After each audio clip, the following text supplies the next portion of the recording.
you are actually the writer and director of your own life. You are the star in the movie of your life, and you are able to change the script. You can edit the script anytime you want. This video is going to show you how to do that so that you can have a happy ending. If you're new to my channel, my name is Anna Jorgensen. Welcome to So just before we get into how to get a girlfriend, let's go through a very quick review of the science of attraction. So what is the science of attraction? Well, it's essentially three things. It is one, lust. So that's when you're lusting for the person. It's about physical attraction. Number two is romantic attraction. So that's when you want to know everything about the person and you want to bond with the person, and it's about intense romantic and emotional connection and attraction. And then the third stage of science of attraction is attachment, which is long-term, deep, meaningful bonding. I've always said the difference between infatuation and true love is time.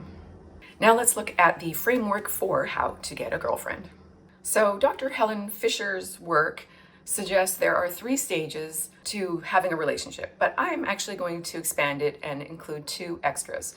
So in my version, there are 5 stages to being able to find, attract, and keep a satisfying long-term relationship, if that's what you're looking for. So the 5 stages are: 1, know your deal breakers and makers.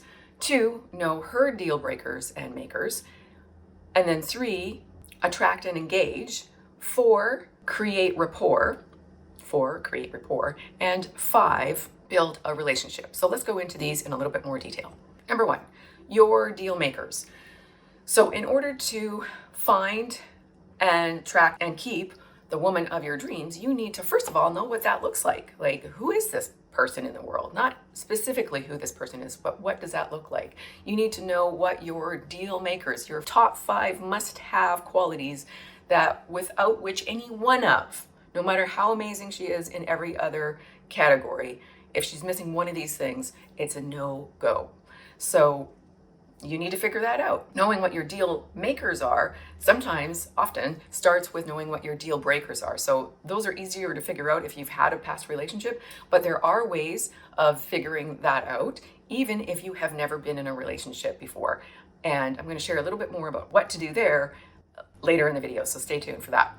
Now, while one of your deal makers is probably going to be physical attraction, you want to be attracted to the person, you need to know, key point, physical attraction is not the only factor that's going to lead to a long-term, happy, successful relationship. In fact, you can actually get off track because of physical attraction and ignore lots of red flags that you otherwise wouldn't if the physical attraction wasn't so intense. The reason I say 5 is because it's not too many and it's not too few. It's easy enough to remember 5 things that you absolutely must have, so you are looking for those things unconsciously or subconsciously when you're meeting a woman, and you're not being too picky.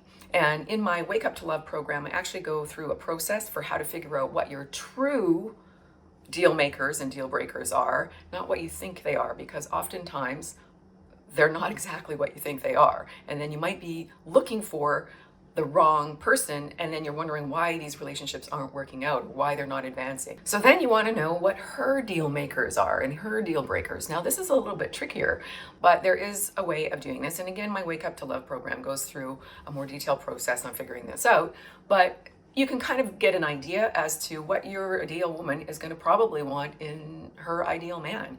And that means that you need to know where you sort of fall short. You need to know where your blind spots are so that you can correct the things that are not working for you and embrace the things that are, so that, you know, if this ideal woman is not the person that is going to be attracted to you for who you really are, your best self, then she's not actually your ideal woman.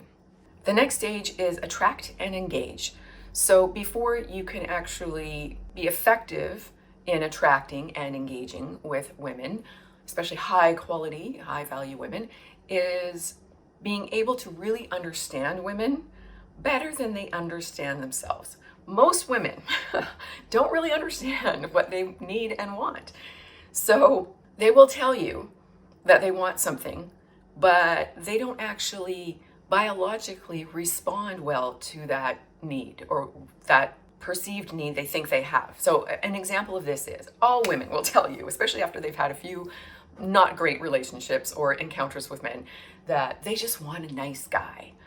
Well, if you're a nice guy, you and I both know that's not true. They don't mean to be fibbing, but they're fibbing, because most of the time women are out there rejecting nice guys. They just can't get attracted to the nice guys, and that's not what they really want, because a lot of times a nice guy maybe doesn't have a backbone. What does the woman really want? What is her innate need, her basic instinct, minus the ice pick?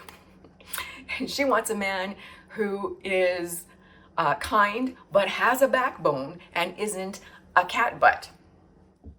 So she doesn't really want the nice guy, but she wants a guy who has a backbone, but is still kind and respectful. Two different things. So when you know these street smarts, thank you, Ross, for what a woman really needs, what her true biological innate needs are, what all women need, the basic fundamentals, then you will be able to provide that for her in a natural way.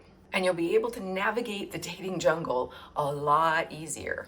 And you'll be able to naturally engage with women in a more confident way, naturally, that will have them automatically be attracted to you and not even understand the feeling that they have. And again, my Wake Up to Love program has a whole module on understanding the fundamentals of what women need. Next stage is create rapport. When you understand a woman's basic innate needs, then you'll more naturally be able to instantly create and maintain rapport.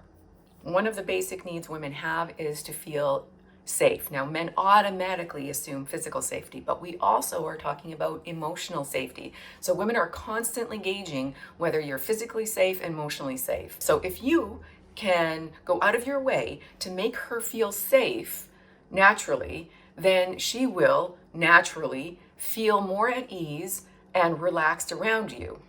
She'll feel comfortable and unguarded and not feeling like she has to retreat or is constantly looking for the exit like she probably feels with most other guys who are trying to talk to her. And when you can make her feel safe, as just one example, it allows her to relax and engage with you, and you can talk to her about virtually anything without it being uncomfortable or awkward, while having the same positive effect on her, which is increased attraction and curiosity about you. And she won't even understand where this feeling is coming from. She'll just naturally feel more comfortable and drawn to you. So an example of what this looks like in the real world, if you are talking to a woman, you don't want to stand directly in front of her when you don't really know her that well, because it's a little bit more confrontational. So you want to stand sort of at a bit of an angle. It also helps if you tilt your head. It comes across as understanding and empathetic. And you want to be cognizant and aware of where the exits are. So you don't want to be standing between her and her escape route, because in the back of her mind, not even in her conscious mind, she's always like looking at where she is in the world, how safe is she in the world. So you want to make sure that you're not blocked between her and the exit. And once you've established rapport, it's really easy to move into the next stage because it just happens naturally. And that is building a relationship. So in the beginning stages of building a relationship, you're just getting to know each other.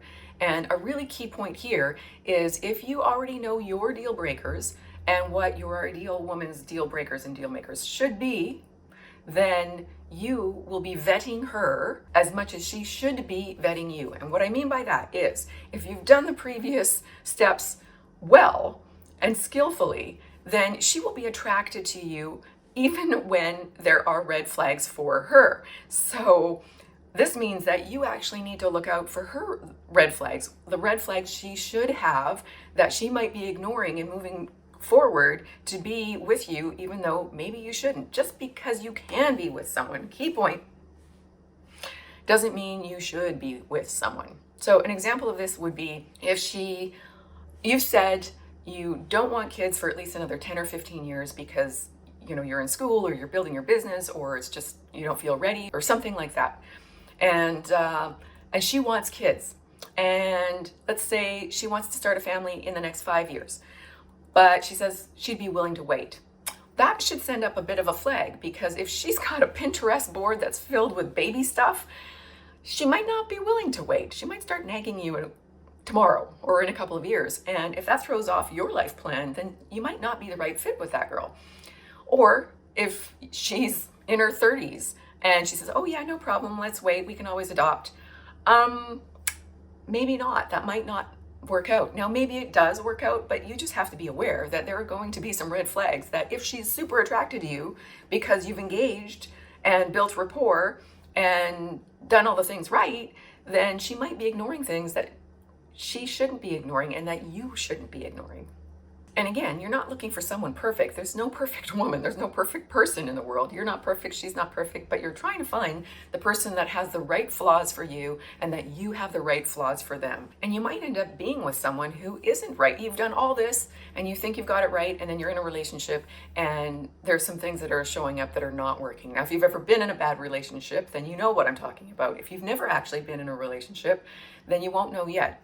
Key point: we learn the most about what our wants and needs are about relationships when we're actually in relationships. So unfortunately, sometimes experience has to come the hard-earned way, but you just have to actually learn from that. Now, if you've never had a girlfriend or a romantic, intimate relationship, that's okay. There are other ways to figure out what your true needs are and what her true needs are. And I go through that again in my Wake Up to Love program. So it will benefit you if you've never been in a relationship, and it will definitely benefit you if you've been in one or more bad relationships. It really helps you figure out your blind spots, so you pay attention to the red flags when they show up, but it also helps you pay attention to the green flags. So especially for guys who've been in bad relationships, sometimes you put the brakes on so much because you've been hurt in the past that you're ultra overcritical of any little thing that she might do wrong. And maybe it's something that can be worked on if you actually talk to her about it. So knowing where your deal breakers and deal makers are will help you to see the red flags, but to also see the green flags, the go for it flags. And the best part of my Wake Up to Love program is that if you do the work, and there is homework daily and weekly for a month, I know it's intensive, but if you do the work, it will change your life in a positive way, even if you don't want a girlfriend. If you actually do the work, the homework, the exercises I provide in the program, then it will change your life in a positive way. And you'll be naturally more confident with beautiful women, even the ones that you were formerly intimidated by or nervous around. And you'll have to do a lot less to attract a lot more beautiful, high quality women. And when you can attract a lot more beautiful, high quality women, you have more choice, which means you can be more selective. You can choose between the throwbacks and the keepers. So if you're ready for it, and if you made it this far, then you might be ready. God might be tapping you on the shoulder saying, hey, you've watched enough videos, now actually do something different. So if you're ready for that, then definitely check out my Wake Up to Love program. And for those of you who've already done it, then maybe it's time for a review, because you might have gotten off track even if you found your true love. So if ditching alone and lonely is something you're ready for, I invite you to check out my Wake Up to Love program. I will be your forest fairy. I will guide you through the jungle, the dating jungle, to get to the love meadow where the woman of your dreams is waiting for you.